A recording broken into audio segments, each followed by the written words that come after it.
Antes de nós iniciarmos com a ministração da palavra, nós iremos refletir lá no texto que se encontra em Efésios, capítulo de número 5, versos 22 até o final do capítulo 5.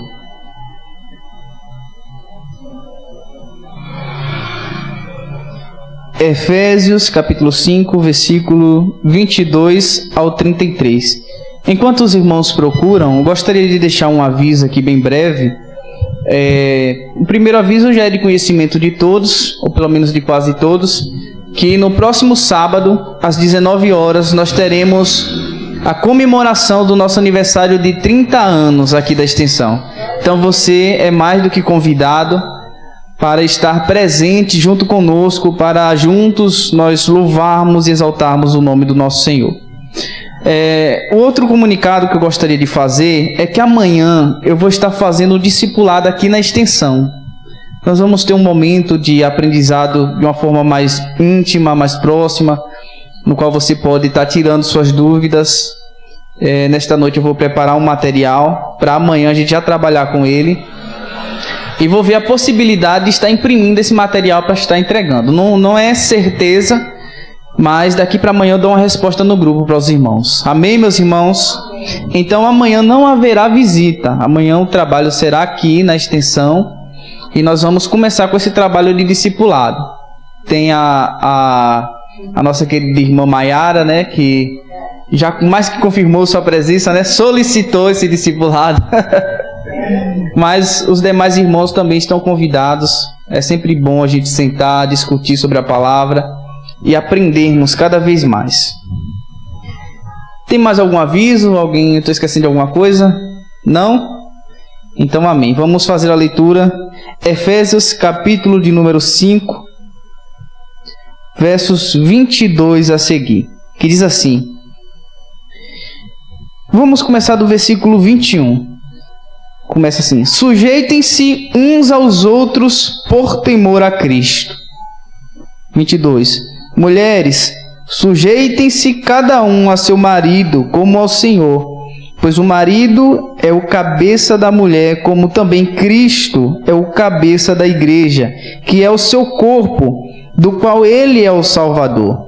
Assim como a igreja está sujeita a Cristo, também as mulheres estejam em tudo sujeitas aos seus maridos. Maridos, ame cada um a sua esposa, assim como Cristo amou a igreja e entregou-se por ela, para santificá-la, tendo-a purificado pelo lavar da água mediante a palavra, e para apresentá-la a si mesmo como igreja gloriosa, sem mancha, nem ruga ou coisa semelhante, mas santa e inculpável. Da mesma forma, os maridos devem amar cada um a sua mulher como a seu próprio corpo. Quem ama a sua mulher, ama a si mesmo. Além do mais, ninguém jamais odiou seu próprio corpo, antes o alimenta e dele cuida, como também Cristo faz com a igreja, pois somos membros do seu corpo. Por essa razão, o homem deixará pai e mãe e se unirá à sua mulher, e os dois se tornarão uma só carne. Este é um mistério profundo. Refiro-me, porém, a Cristo e à igreja. Portanto, cada um de vocês também amem a sua mulher como a si mesmo, e a mulher trate o marido com todo o respeito. Senhor nosso Deus, em nome de Jesus, nós oramos a Ti, pedimos a direção do Teu Espírito nesta noite. Eu peço, Pai, que o Senhor use meus lábios para falar com a Tua igreja, com o Teu povo santo e amado. Que o Senhor fale para a nossa edificação, que o Senhor ministre aos nossos corações através do Teu Espírito, e que o Teu nome, ó Senhor, seja glorificado. Fala conosco, Senhor, por amor do Teu nome. Fala conosco por amor da Tua santa igreja. Este é o meu pedido em nome de Jesus. Amém. Esse ventilador ainda não fez as pazes comigo.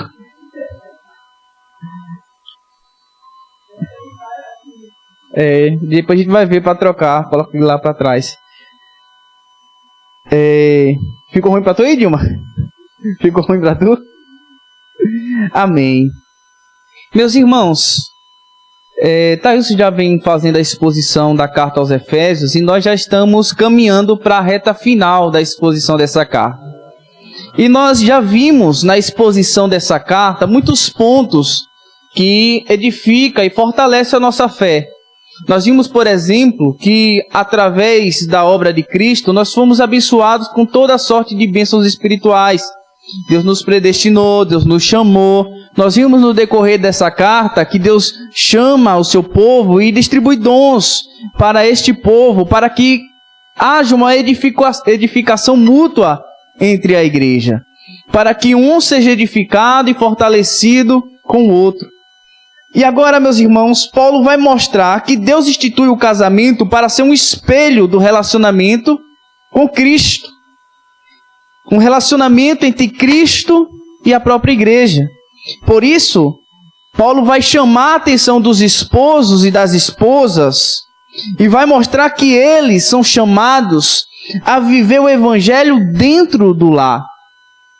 Porque, meus irmãos, é muito incongruente da nossa parte nós virmos aqui todas as quartas e domingos e em nossa casa o evangelho não refletir aquilo que nós pregamos. E, infelizmente, essa é a realidade que muitos lares enfrentam. É uma falta de evangelho no próprio lar.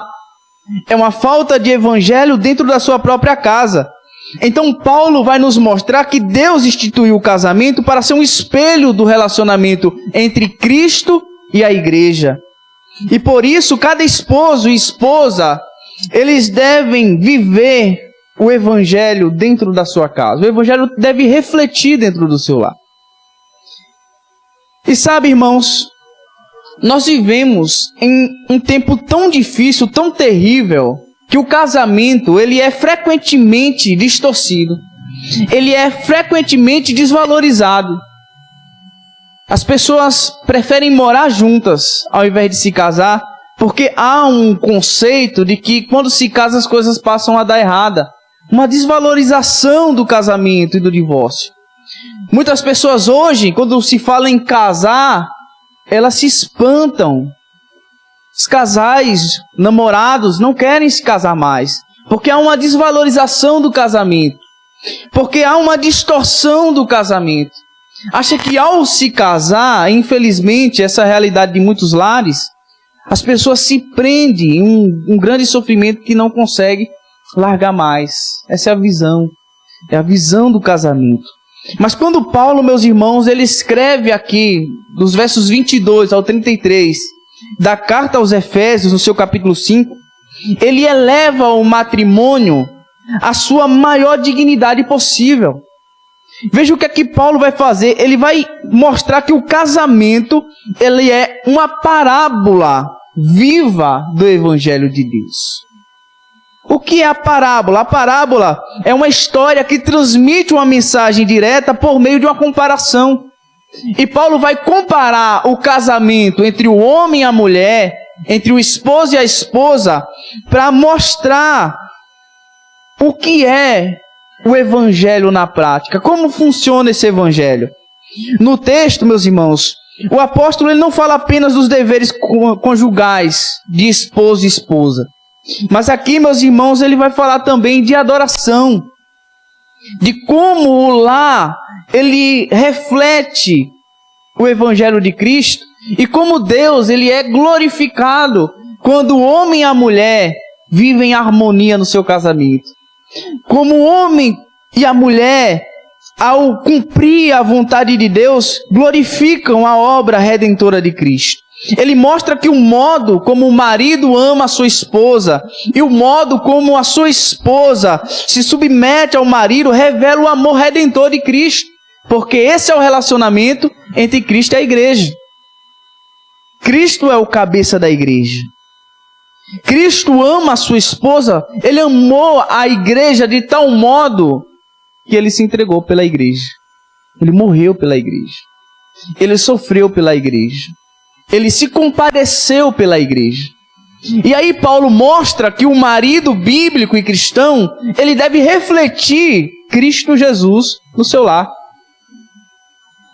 Assim como a igreja está submetida a Cristo, Paulo escreve que a esposa também deve submeter-se ao marido, assim como a igreja está submetida a Cristo. E aqui nós vamos entender, e aqui é onde entra, a gente separa o joio do trigo.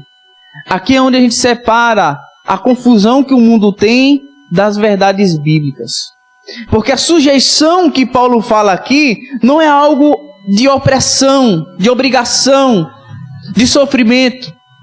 É algo voluntário, que parte da mulher que entende o amor de Cristo para com ela. Então o que é que a gente vai entender, meus irmãos? A gente entende que o lar cristão, portanto, ele não é um campo de batalha. O lar cristão não é para o marido mostrar que tem mais autoridade que a mulher, ou a mulher mostrar que tem mais autoridade que o marido, e os dois viverem brigando no casamento. Não é isso. O que Paulo vai mostrar aqui, meus irmãos, é que o lar cristão, ele não é um campo de disputa, mas ele é um altar de testemunho. A coisa mais feia que tem, meus irmãos, é você chegar num lar cristão e você ver garrafa térmica voando para um lado, panela para o outro, prato pegando na parede.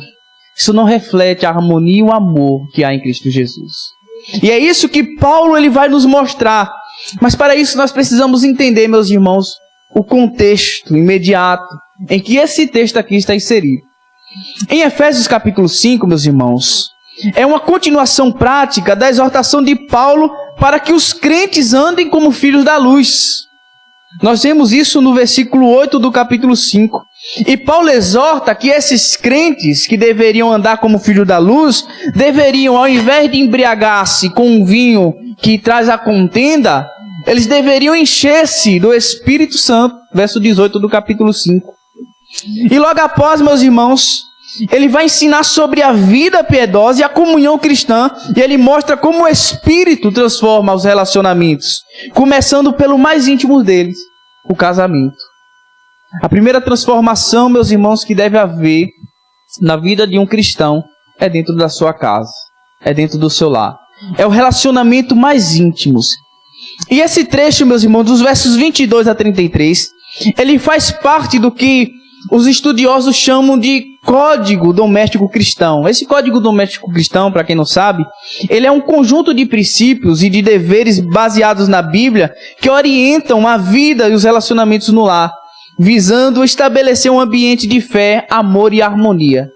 Esse é o código doméstico cristão. E esses versos do 22 ao 33, ele faz parte desse código doméstico cristão, que se estende até o versículo 9 do capítulo 6, onde Paulo, além de abordar sobre o casamento e o relacionamento entre marido e mulher, ele vai tratar também entre o relacionamento entre pais e filhos, senhores e servos. Ele vai se prolongar. Então faz parte desse código doméstico cristão. E aqui Paulo vai mostrar como a fé, ela molda os relacionamentos entre o marido e a mulher, pais e filhos, senhores e servos. E aqui nós vamos dividir, meus irmãos, esses versos do 22 ao 33 em 4 partes. A primeira parte nos fala o seguinte, que se encontra nos versos 22 ao 24. E aí a gente vai refletir verso por verso. A primeira verdade vai nos mostrar que a submissão da esposa, ela é expressão de fé e obediência a Cristo. Não é porque o marido é melhor que a mulher. Não é que o marido é mais importante que a mulher. Não é que o marido é mais ousado que a mulher. Mas a submissão da esposa, ela é uma expressão de fé a Deus.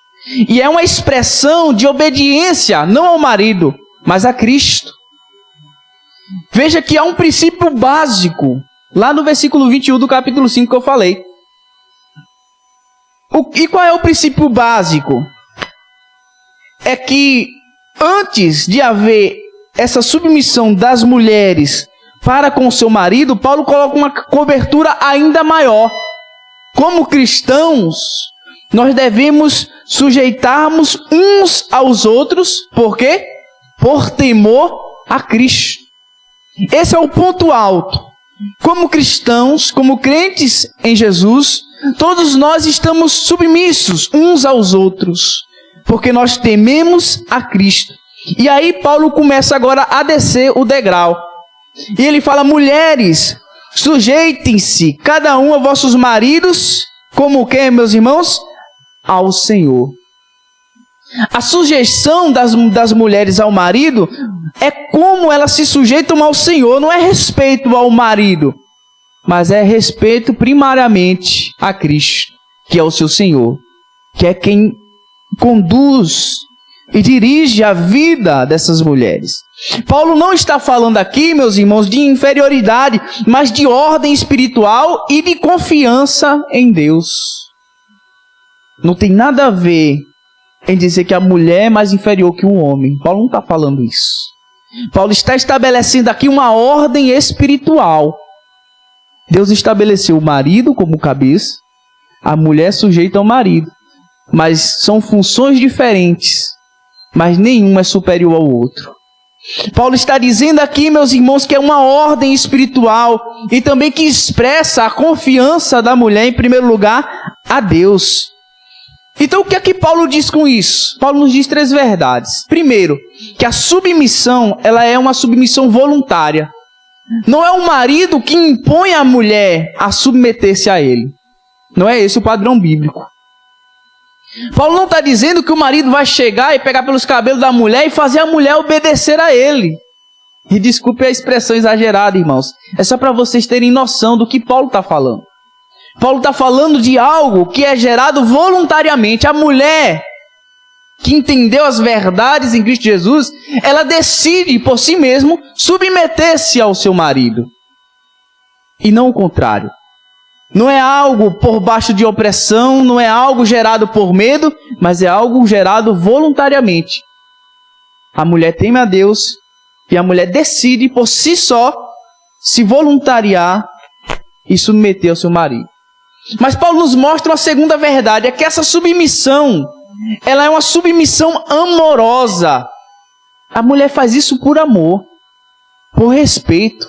Em primeiro lugar, por respeito a Deus, e em segundo lugar, por respeito ao seu esposo. É um ato voluntário e amoroso. Mas Paulo nos mostra uma terceira verdade, que é um ato, meus irmãos, de piedade. A mulher se submete ao seu marido em um ato de piedade, de zelo, de obediência a Deus. Reflete essas 3 verdades: a voluntariedade, o amor que parte da mulher e a piedade exercida por essa mulher ao fazer isso. E qual é o padrão que Paulo coloca para fazer isso? Como a igreja se submete a Cristo. É isso que o verso diz, ou não é isso? Versículo 22. Sujeite-se cada uma a seu marido como ao Senhor. Então o padrão é a igreja. Assim como a igreja está submetida a Cristo, assim também a mulher se submete ao seu marido. E aí ele continua: porque o marido é a cabeça da mulher, como também Cristo é a cabeça da igreja, sendo ele próprio o salvador do corpo. Verso 23. Então aqui, Cristo é o modelo do marido. E a esposa, ao reconhecer essa liderança piedosa dele, está reconhecendo a autoridade de Cristo. Cristo é a autoridade. A mulher se submete ao seu marido porque ela reconhece a autoridade maior é Cristo. E essa é a vontade de Deus. Uma submissão voluntária, amorosa e piedosa. E aí o versículo 24 diz: assim como a igreja está sujeita a Cristo, assim também as mulheres sejam em tudo aos seus maridos. E aqui não se trata da dominação masculina, como muitos querem pregar por aí, que dizem que a submissão bíblica é uma submissão que estabelece a dominação masculina. Não, não tem nada a ver com isso. Aqui, meus irmãos, reflete a harmonia da Trindade e a submissão graciosa da igreja ao Senhor. Cristo não obriga a sua igreja a submeter-se a Ele.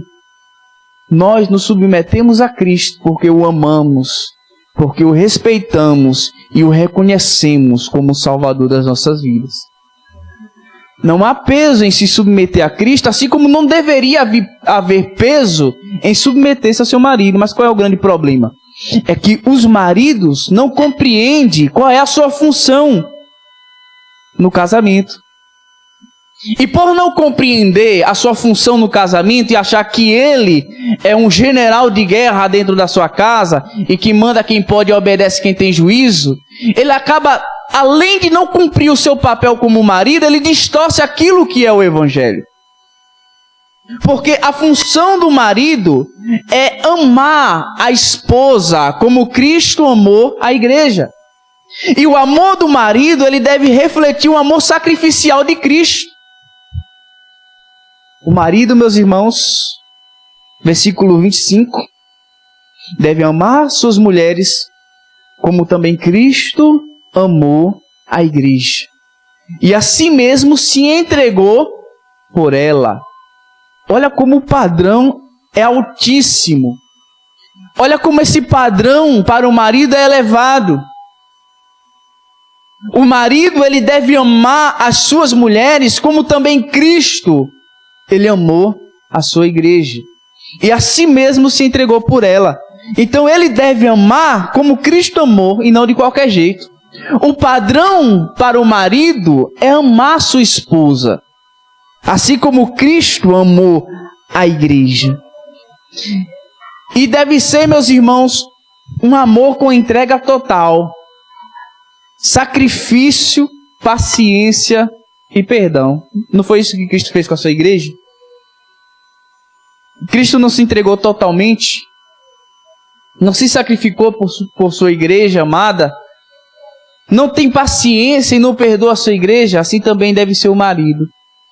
O marido, meus irmãos, deve refletir isso em sua vida. Ele deve se entregar totalmente, ele deve se sacrificar pela sua esposa, ele deve ter paciência com a sua esposa, ele deve perdoar a sua esposa. Cristo, ele não amou a igreja porque ela era perfeita. Imagine se Cristo fosse esperar a perfeição de nós para nos amar. O que seria de nós, irmãos? Se coloque na condição de membro do corpo de Cristo e de igreja do Senhor. Olhe para o seu coração, olhe para as suas atitudes. Cristo não esperou, meus irmãos, perfeição da igreja, mas ele amou a igreja, não porque ela era perfeita, mas para torná-la perfeita. E é isso que o marido deve fazer com as suas mulheres. Em primeiro lugar, ele deve reconhecer que suas esposas não são perfeitas, são imperfeitas. Mas ele deve amar a sua esposa como Cristo amou a igreja. E esse amor vai aperfeiçoando a sua esposa. O versículo 26 diz: para a sacrificar, purificando-a com a lavagem da água pela palavra. O amor de Cristo, ele é santificador. Saber que Cristo nos ama, nos leva a cada vez mais nos aperfeiçoar, a amadurecer, a melhorar, porque o amor de Cristo, ele é santificador, ele conduz a nós que somos igreja, a purificação, a pureza. Assim o marido, meus irmãos, Paulo está ensinando aqui, deve ser instrumento de crescimento espiritual para a sua esposa, e não a causa do tropeço dela. Infelizmente, muitas esposas, elas não crescem espiritualmente porque tem um marido que não entendeu a graça do evangelho e a oprime, e a faz sofrer, e a coloca para baixo. Mas veja o padrão que Deus estabelece para os homens. Eles devem amar sua esposa de tal modo que eles devem suportar as falhas da sua esposa, e eles devem conduzir a sua esposa a um aperfeiçoamento na fé, a amadurecer, a crescer, porque é o padrão que Paulo estabelece e que Cristo faz com a sua igreja. Cristo santifica a sua igreja e Paulo usa isso como exemplo. Para a santificar, purificando-a com a lavagem da água pela palavra. É o amor de Cristo que santifica a igreja. E aí o verso 27 diz: para apresentar a si mesmo igreja gloriosa, sem mácula e nem ruga, nem mancha. Então Cristo, ele amou a igreja e ele nos ama com um propósito eterno. E qual é o propósito de Cristo? para nos apresentar a si mesmo como igreja gloriosa, sem mancha, sem ruga, porque Ele amou com propósito eterno. O amor conjugal, ele também deve mirar a santificação e a glória futura, e não apenas o prazer presente. Nós precisamos entender que o nosso casamento, ele faz parte de um propósito divino, glorioso, majestoso, e que visa não somente os prazeres momentâneos, porque às vezes a gente se casa pensando em ter uma casa boa, um automóvel, em ter nossos momentos de relacionamento íntimo. Só que o amor conjugal, ele também deve visar não somente esses momentos, devem-se visar conquistar bens, comprar um carro, uma casa, mas ele deve ter uma visão muito mais além, visar a glória futura. Deus constitui o casamento para que haja um aperfeiçoamento entre o marido e a esposa, visando a glória futura. Então o que é que nós entendemos? O que esse texto diz para nós? É que o marido cristão, nós que somos maridos cristãos, o nosso papel não é dominar a mulher. Não é dizer aqui que em casa quem manda sou eu. Mas é santificar a sua esposa. Conduzir a sua esposa à perfeição, a refletir a imagem de Cristo. Porque se nós somos chamados para amar como Cristo amou, qual o tipo de marido que a nossa esposa tem visto em casa? Que tipo de homem nós temos sido? Porque Cristo em nenhum momento foi opressor. Cristo em nenhum momento, meus irmãos, maltratou a igreja. Pelo contrário, Ele foi paciente e Ele amou a igreja, assim como nós, maridos, também devemos amar a igreja. Nós somos chamados a amar nossa esposa de modo que ela veja em nós o caráter de Cristo. Eu já tenho alguns anos na fé e já vi de tudo. Inclusive, meus irmãos, não se escandalize com isso, de homens que subiam para pregar na igreja, mas que em casa agrediam suas mulheres. Isso é triste, mas é verdade. E quantos casos não tem por aí? Porque pensam que o ministério é só aqui dentro. O ministério começa primeiro em nosso lar. Se nós não refletirmos o evangelho em nossa casa, o que nós temos para oferecer para a igreja de Cristo? Como ministro, o que nós temos para pregar, se o que nós pregamos é mentira? Muitas pessoas vivem na mentira, meus irmãos. Não reflete nada de Cristo, não ama a Cristo, não respeita as suas esposas, e quando não agride fisicamente, agride verbalmente, e as suas esposas olham para aquilo e não conseguem ver Cristo. Porque de fato Cristo não está nisso, meus irmãos. Não é essa a vontade de Deus para as mulheres nem para os homens. Deus não espera que as mulheres estejam numa submissão opressora. Assim como Deus não espera que o marido exerça sua autoridade com autoritarismo. Não tem nada a ver uma coisa com a outra.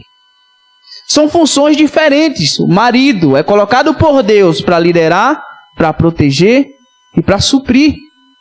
As mulheres são colocadas para se submeter a seus maridos, para cuidar e para fazer com que ele também cresça.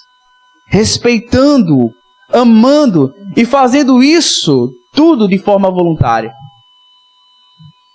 E diante disso tudo, meus irmãos, Paulo revela uma coisa muito importante, que quando nós cumprimos o nosso papel como marido e esposa, quando nós vivemos de fato o evangelho em nossas casas, esse amor conjugal, ele é uma união espiritual profunda.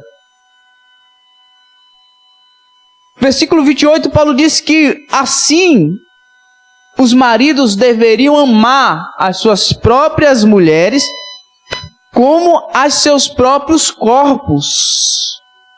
Quem ama a sua mulher, ama-se a si mesmo. Então o casamento aqui, Paulo fecha com chave de ouro. Ele diz, o casamento, meus irmãos, é uma só carne. Se você está maltratando a sua esposa, você está maltratando ao seu próprio corpo. Porque vocês são uma só carne. uma união física, uma união emocional e, acima de tudo, uma união espiritual.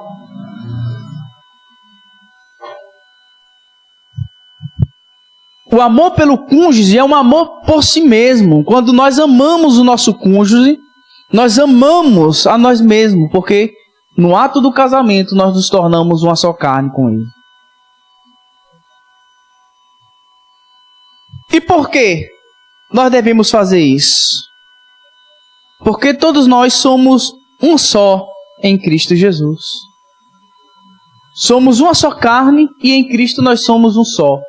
Então nós devemos amar uns aos outros, respeitando e amando, como Cristo, Ele amou a sua igreja. Porque nunca ninguém odiou a sua própria carne, é o que Paulo diz no verso 29. Antes a alimenta e sustenta, como também o Senhor, a sua igreja. Então quem ama o seu próximo, a sua esposa, o seu marido, como ama o seu próprio corpo, vai cuidar bem. Não vai maltratá-lo, não vai maltratá-la.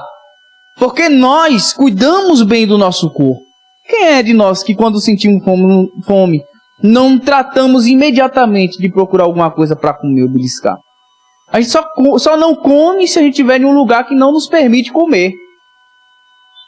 Mas se a gente estiver em casa e bater a fome, imediatamente a gente alimenta o corpo. Porque nós temos zelo com o nosso corpo, nós cuidamos do nosso corpo, nós alimentamos o nosso corpo. E aí Paulo vai e diz, porque ninguém odiou seu próprio corpo, a alimenta e se sustenta, como também o Senhor faz isso com a igreja. Então, assim como nós cuidamos do nosso próprio corpo, Paulo mostra que Cristo cuida de nós. Paulo usa esse exemplo para dizer que quando nós estamos com fome, Cristo nos alimenta espiritualmente. Ele cuida de nós com zelo. Ele cuida de nós. Assim como Cristo cuida de nós, da igreja, o marido deve cuidar da esposa com zelo e com ternura. O cuidado mútuo é sinal de uma união viva e saudável. Não é uma responsabilidade apenas do marido cuidar da esposa e nem da esposa cuidar do marido. É uma responsabilidade mútua. E quando nós cuidamos uns dos outros, isso é um sinal de uma união viva e saudável. E aí Paulo cita um texto lá de Gênesis, capítulo 2, verso 24. E ele diz, no versículo 31, por isso deixará o homem seu pai e sua mãe, e se unirá à sua mulher, e serão dois, uma só carne.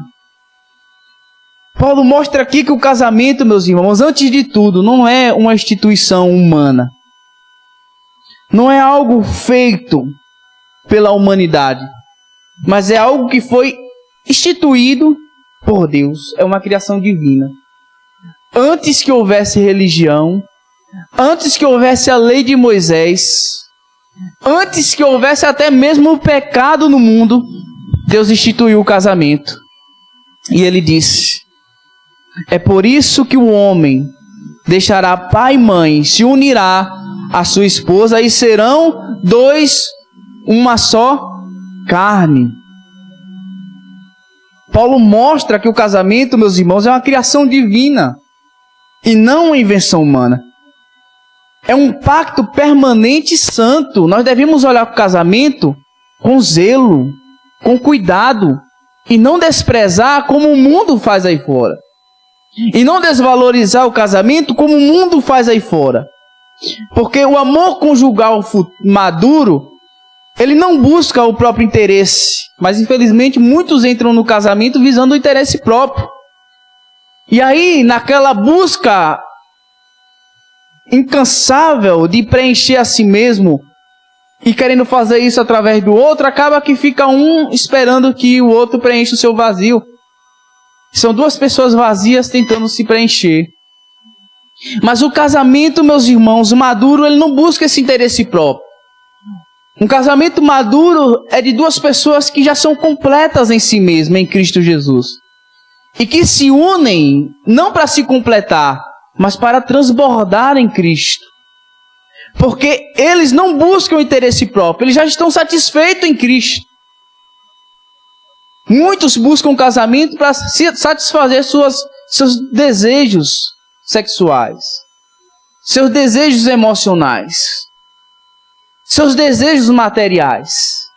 E aí, por entrar no casamento buscando os próprios interesses, acaba vivendo um casamento infeliz. Um casamento sem uma base bíblica. Mas quando nós buscamos, não o interesse próprio, mas o bem do outro, nós entendemos que cuidar um do outro é servir também a Cristo. Quando eu cuido da minha esposa, eu estou servindo a Cristo. Quando a minha esposa cuida de mim, ela está servindo a Cristo. E não há peso para mim em cuidar da minha esposa, e não há peso para minha esposa em cuidar de mim. Porque nós estamos, acima de tudo, sujeitos a uma vontade superior, a vontade de Deus. E aí, meus irmãos, dos versos 32 ao 33, Paulo, ele vai revelar o mistério do casamento. E vai mostrar que esse mistério do casamento revela, acima de tudo, o Evangelho. Grande é este mistério, digo-o, porém, a respeito de Cristo e da Igreja. Aqui, meus irmãos, está o ponto alto do texto. Paulo usa o exemplo da mulher se submetendo ao seu marido e do marido amando a sua esposa para mostrar o ponto alto do texto, que o casamento ele é um símbolo teológico que aponta, meus irmãos, e mostra que Deus criou o casamento para refletir a união entre Cristo e a Igreja. Quando nós compreendemos qual é a verdadeira união entre Cristo e a Igreja, nós entendemos qual é o nosso papel como maridos e mulheres. E quando nós entendemos qual é o nosso papel entre maridos e mulheres, nós entendemos qual é o relacionamento entre Cristo e a Igreja. Porque grande é este mistério. Paulo não fala mais do casamento. Agora ele muda o foco para mostrar que nós, que somos igrejas do Senhor, meus irmãos, nós somos amados por Cristo. Nós somos cuidados por Cristo. Nós somos zelados por Cristo. Nós somos alimentados por Cristo. Paulo caminha para o final do capítulo 5, finalizando com chave de ouro. O casamento aponta para o Evangelho revelado. E que grande é esse mistério, e nós, como noivas do Senhor, devemos nos alegrar, porque nós temos um noivo que cuida de nós, um noivo que zela de nós, que é o padrão perfeito de marido. Cristo, meus irmãos. Cada marido e esposa cristão são chamados a ensinar o Evangelho dentro da sua casa, a refletir esse Evangelho. Porque, meus irmãos, não pense você que o seu vizinho vai se converter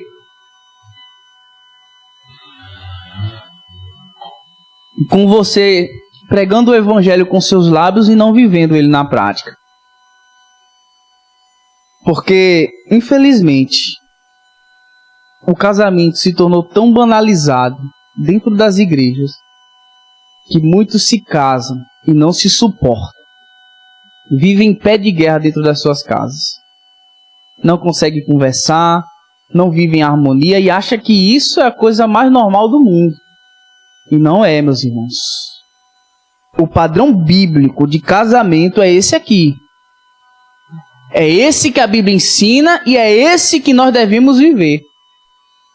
Não tem esse negócio do marido vir dizer que é machão e dizer que quem manda lá em casa sou eu e a mulher tem que fazer o que eu mando porque eu sou o capitão da guarda. Não, não existe isso. Você tem que liderar a sua esposa com amor, com respeito e com zelo, assim como Cristo faz com a igreja. O padrão é Cristo e a igreja, e não é o que você acha, não é o que eu acho. O padrão é Cristo e a igreja. E ele diz, assim também vós, cada um em particular, ame a sua própria mulher como a si mesmo, e a mulher reverencie o marido.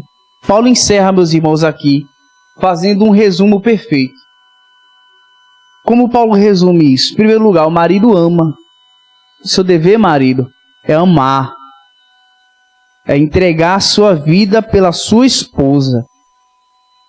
É você estar disposto a morrer no lugar dela, literalmente.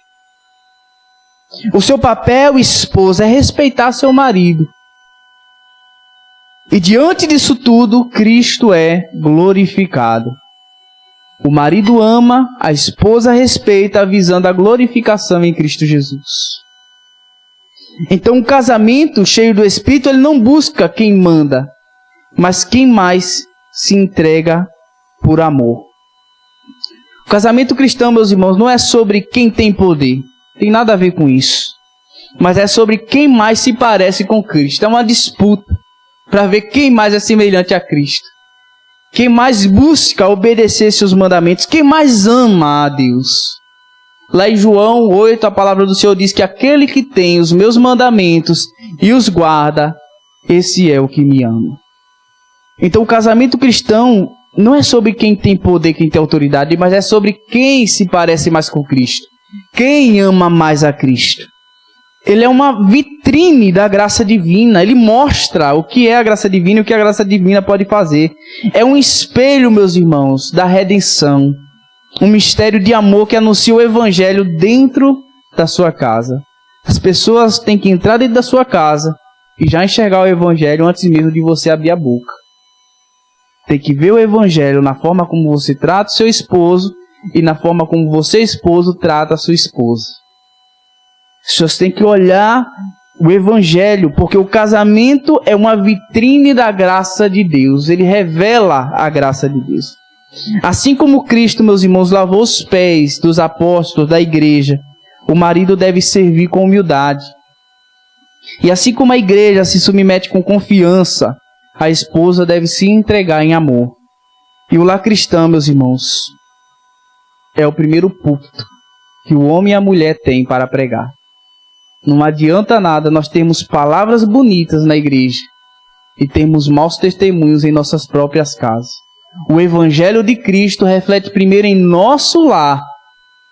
E tanto é que quando Paulo estabelece o padrão para escolher os bispos, o primeiro padrão que Paulo olha não é se o bispo prega bem, se fala bem, se canta bem, se faz isso ou se faz assado.